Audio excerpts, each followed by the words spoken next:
तो रेलवे की पाठशाला में आपका स्वागत है। दोस्तों आज हम बात करें रेलवे में एनओसी के बारे में। देखो एनओसी रेलवे में आप ले सकते हैं हायर एजुकेशन के लिए या फिर हायर पोस्ट के लिए। तो देखो दोनों फॉर्मेट मैं आपको दिखा रहा हूँ और बहुत सारे कमेंट आए थे। मैंने एक वीडियो बनाया था मेरा, तो उसमें बहुत सारे कमेंट थे कि एनओसी कैसे अप्लाई करते हैं, हायर पे ग्रेड के लिए क्या प्रावधान है, लोअर पे ग्रेड के लिए क्या प्रावधान है, कितने दिन पहले एनओसी लेनी पड़ती है, एनओसी लेने के बाद हम म्यूचुअल कर सकते हैं या नहीं कर सकते। तो बहुत सारे डाउट है एनओसी के रिगार्डिंग, तो सब कुछ इस वीडियो में क्लियर करेंगे। चलिए शुरू करते हैं। यहाँ पर देखिए मैं आपको दो फॉर्मेट दिखा रहा हूँ। पहले तो कोशिश करूँगा इनको हमारे टेलीग्राम ग्रुप पर डालने का। तो यहाँ पर देखिए ये दोस्तों अजमेर डिवीज़न का मैं दिखा रहा हूँ एनओसी लेने का। ये हायर एजुकेशन के लिए है। जैसे मान लीजिए आप एजुकेशन कर रहे हैं और उसमें आपने अधूरी छोड़ रखी है बीच में, तो दोस्तों आप यहाँ पर हायर एजुकेशन के लिए यहाँ पर ले सकते हैं। ठीक है, तो यहाँ पर देखिए इस प्रकार का फॉर्मेट होता है। और ये है दोस्तों एनओसी गवर्नमेंट जॉब हायर पे ग्रेड के लिए। तो ये अपने लिए इम्पोर्टेंट है आप सभी के लिए। इस प्रकार से जो आप डीआरएम है, डीआरएम एस्टेब्लिशमेंट उसके नाम पे लिखा जाता है, मंडल रेल प्रबंधक स्थापना के नाम पे। और इस प्रकार से लिखा जाता है कि यहाँ पर आपकी डिटेल, बेसिक डिटेल हमारी भरनी पड़ती है और आप किस पे ग्रेड के लिए भरना चाहते हैं वो भी आपको यहाँ पर भरना होता है। देखो यहाँ पर देखिए पहले आपने कितनी एनओसी ले रखी है वो आपको भरनी पड़ती है। ये ऊपर तो बेसिक डिटेल होती है। नीचे यहाँ पर देखिए पद का नाम, किस पोस्ट के लिए आप अप्लाई कर रहे हैं। जैसे मान लीजिए कि आप किसी टीचिंग की तैयारी कर रहे हैं या एनटीपीसी की तैयारी कर रहे हैं, तो आप लिख सकते हैं कि पद जिसके लिए तैयारी कर रहे हैं।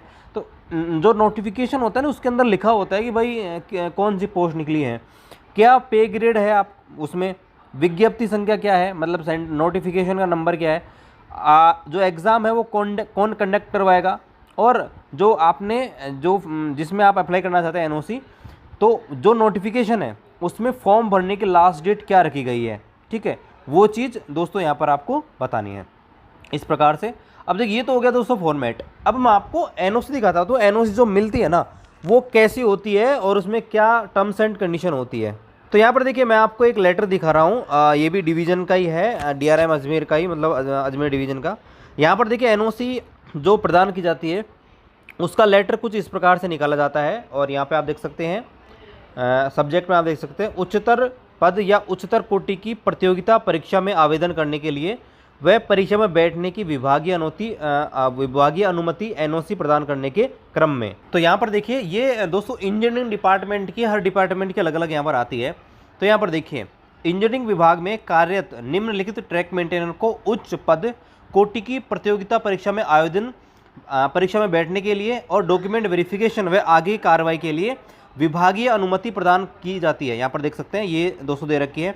यहाँ पर आप देख सकते हैं ये कैंडिडेट है और यहाँ पर देखिए ये कैंडिडेट है, इन्होंने किसके लिए अप्लाई किया है वो भी आप देख सकते हैं। जैसे ये टीचिंग के लिए है, ये टीचिंग के लिए कौन एग्जाम कंडक्ट करवा रहा है, आवेदन तिथि वगैरह ये सब कुछ मेंशन है इसके अंदर। यहाँ देख सकते हैं एनटीपीसी लेवल 2 है, एनटीपीसी लेवल 2 है। और यहाँ पे आप देखेंगे तो रेलवे ने दोस्तों एनओसी दी थी सेम पे ग्रेड के लिए। 2018 वाले कैंडिडेट है सारे के सारे ट्रैक मेंटेनर के रूप में। और 2019 में दोस्तों इन्होंने जो ग्रुप डी का फॉर्म आया था उसमें अप्लाई किया।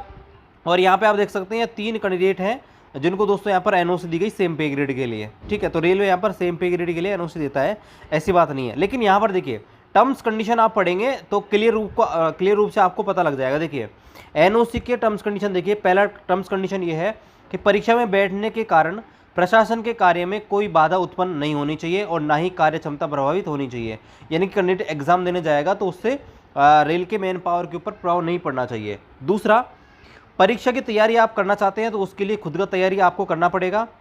अवकाश स्वीकृत करने के लिए प्रशासन बाध्य नहीं होगा। आप ये नहीं कह सकते भाई मेरी एग्जाम है तो मेरे को छुट्टी चाहिए ही, क्योंकि छुट्टी आपका पावर नहीं होता है। ये चीज़ आपको ध्यान रखनी है। वैसे छुट्टियों के लिए मैं अलग से वीडियो बनाऊंगा, लेकिन छुट्टी आपका पावर नहीं होती है, आपको ये चीज़ पता होना चाहिए। बाकी हाँ, छुट्टियाँ रेलवे देती है आपको। अब देखिए और टर्म्स कंडीशन देखिए, टर्म्स कंडीशन 3 यहाँ पर देखिए कि आपका स्थानांतरण प्रशासनिक हित में किसी भी स्टेशन पर किया जा सकता है। चौथी कंडीशन देखिए कि परीक्षा में चयन होने पर कर्मचारी को उपयुक्त रिलीवर उपलब्ध होने पर ही कार्य मुक्त किया जाएगा। जैसे मान लीजिए आपने एनओसी ले ली, आपका सिलेक्शन हो गया, लेकिन कैंडिडेट को रिलीव जो किया जाएगा वो उपयुक्त रिलीवर होने पर ही मिला जाएगा। मतलब कैंडिडेट की अगर संख्या कम हुई या आपके स्टेशन पे कम हुई संख्या, तो आपको रिलीव करने में थोड़ा यहाँ पर हो सकता है कि डिले कर दिया जाए। आगे यहाँ पर बोल रखा है कि कर्मचारी को दी गई अनुमति को प्रशासनिक हित में कभी भी रद्द किया जा सकता है। आपको जो एनओसी दी जा रही है ना उसको रद्द भी किया जा सकता है। और सबसे मोस्ट इंपॉर्टेंट लाइन नंबर 6 देखिए कि परीक्षा हेतु प्रदान की गई जो एनओसी है वो केवल उच्चतर पे ग्रेड के लिए ही मान्य है। यानी क्लियर लिखा है हायर पे ग्रेड के लिए मान्य है, अर्थात समान पद, समान ओहदे, समान पे ग्रेड के लिए ये एनओसी मान्य नहीं है। एनओसी मान्य क्यों नहीं है? क्योंकि आप समान पद, समान ओहदे या समान पे ग्रेड के लिए टेक्निकल रेजिग्नेशन नहीं दे सकते। क्लियर दोस्तों, यहाँ पर बोल रखा है। अब चलिए मैं आपके डाउट्स लेता हूँ और फिर यहाँ पर क्लियर।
डाउट है कि एनओसी के लिए कितने दिन पहले अप्लाई करना पड़ता है और कितने दिन बाद जॉब छोड़ सकते हैं। तो देखिए, पहला बात तो आपको ये क्लियर कर दूं कि एनओसी के लिए कम से कम आप 1 महीने पहले अप्लाई कीजिए, जब आपका डीवी हो या एग्ज़ाम हो।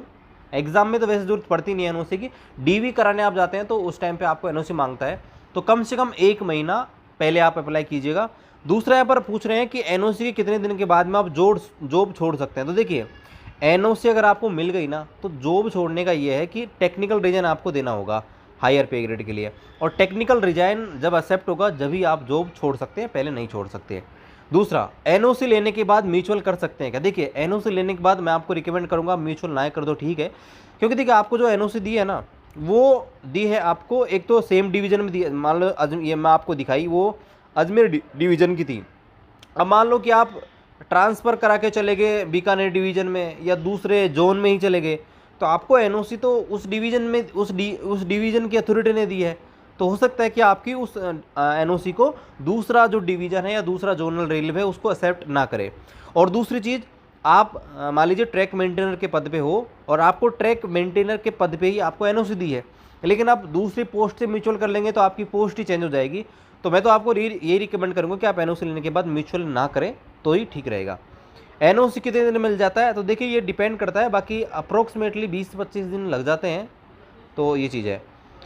ये मुझे लेवल 1 के एनओसी मिला है, तो क्या मेरी छुट्टी और पे प्रोटेक्शन मिलेगा? मैं पहले से लेवल 1, देखो लेवल 1 टू लेवल 1 में जाते हैं ना, तो भले ही आपको एनओसी मिल जाते हैं लेकिन आपका टेक्निकल रिजाइन नहीं लगता है, तो इसमें आपकी छुट्टियाँ वगैरह होने तो वो शिफ्ट नहीं होती हैं और पे प्रोटेक्शन भी आपको नहीं मिलता है। पे प्रोटेक्शन का मतलब ये होता है कि भाई जैसे कि आप 3-4 साल हो गए रेलवे सर्विस करते हुए और आपका बेसिक जो है जब आप 18,000 मिलता है, फिर आपका पहला इंक्रीमेंट पे 18,500 हो जाता है, फिर 19,100 हो जाता है। तो ये जो है ना, जैसे मान लीजिए 2 साल सर्विस करते हुए 19,100 हो गया, तो नई 2019 वाली भर्ती आप ज्वाइन करेंगे तो आपका बेसिक 18,000 ही होगा, ना कि आपका बढ़ा हुआ, तो आपको पे प्रोटेक्शन भी नहीं मिलेगा। सर मैं प्राइवेट कंपनी में जॉब करता था, अभी रिज़ाइन दे दिया है। ओहा से मुझे पीएफ मिलता था और मैंने इमीडिएट रिज़ाइन दे दिया, 1 मंथ का सैलरी भी उनको नहीं दिया, मेरे पास एनओसी भी नहीं है। अटेस्टेशन फॉर्म में डिटेल भरना पड़ेगा। देखो प्राइवेट जॉब है ना, वो डिपेंड करता है कि प्राइवेट सेक्टर जो है पीएसयू इनमें आपकी है नहीं है, ठीक है। आप नॉर्मली ऐसे कोई जॉब करते हैं तो कोई दिक्कत नहीं है, बाकी आपके पास देखो जॉब करते थे प्राइवेट वगैरह तो उसका प्रूफ आपके पास होना चाहिए, आपने रिजाइन दिया है उसका कॉपी होना चाहिए, या एनओसी जो भी है दोनों में से एक आपका होना चाहिए। और यहाँ पर देखिए एक सवाल है कि भाई मेरा टीआरडी में हो गया, आप बताइए क्या टाइम पर रिलीव नहीं होने से जॉइनिंग पे एक्सटेंशन मिलता है या नहीं? एनओसी नहीं ली थी, रिज़ाइन में बताया न्यू जॉब के बारे में। देखिए कोई दिक्कत नहीं है, आपका टीआरडी में हो गया है और टाइम पर रिलीव नहीं, देखो रिजाइन आप दे रहे हो सिंपल रिजाइन, तो उसमें टाइम पर रिलीव का मतलब आप बोल देना, जैसे आप ज्वाइन करो तो आप बोल देना ज्वाइनिंग के टाइम में कि सर ऐसे ऐसे हमारा रिजाइन पेंडिंग है, और जैसे हमारा रिजाइन एक्सेप्ट हो जाएगा हम आपको जमा करा देंगे, एक एप्लीकेशन रख देना डिवीज़न के नाम पे जहाँ पे आपकी ज्वाइनिंग हो रही है, तो कोई दिक्कत नहीं आई है आपकी। आपका जो है एप्लीकेशन लेके और आपका डीवी करवा लिया जाएगा, और जब तक आपकी ज्वाइनिंग आएगी जब तक आपका जो है एक्सेप्ट हो ही जाएगा। ठीक है। डॉक्यूमेंट वेरिफिकेशन के टाइम पे एनओसी मांगा था तो क्या बताया भाई, प्लीज़ बताइए। देखो एक चीज़ मैं आपको क्लियर कर दूँ, मेरी जो वैकेंसी थी ना वो 2018 वाली थी, पहली बात तो ये, और मेरी ज्वाइनिंग हुई थी 2021 में, ये चीज़ आपको समझनी पड़ेगी। 20 अप्रैल 2021 को मेरी ज्वाइनिंग हुई, और जो फॉर्म भरा गया था ग्रुप डी का वो 2019 में भरा गया था। ठीक है, तो जब मैंने फॉर्म भरा 2019 में, उस टाइम पे जॉब में था ही नहीं, पहली बात तो ये, क्योंकि ये भी आपका डाउट है कि आपने जो फॉर्म भरा था उस टाइम पे आपने क्या किया था। तो देखिए मेरा फॉर्म का मसला ये था। दूसरा, एनओसी के लिए अप्लाई हमने किया तो हमारे कंसर्न जो भी इंचार्ज है उन्होंने फॉर्म फॉरवर्ड नहीं किया, और जब हमारा डीवी हुआ तो डीवी में हमने बता दिया कि सर ऐसे ऐसे हमारे कंसर्न अथॉरिटी ने हमारा जो है एनओसी का जो फॉर्म है वो नहीं भेजा है। तो उन्होंने फिर बोला कि कोई दिक्कत नहीं है, आप जो है 1 महीने का जो है एमआर भर के और सिंपल रिजाइन दे के ज्वाइन कर लीजिएगा, कोई दिक्कत नहीं है। तो ये मैंने आप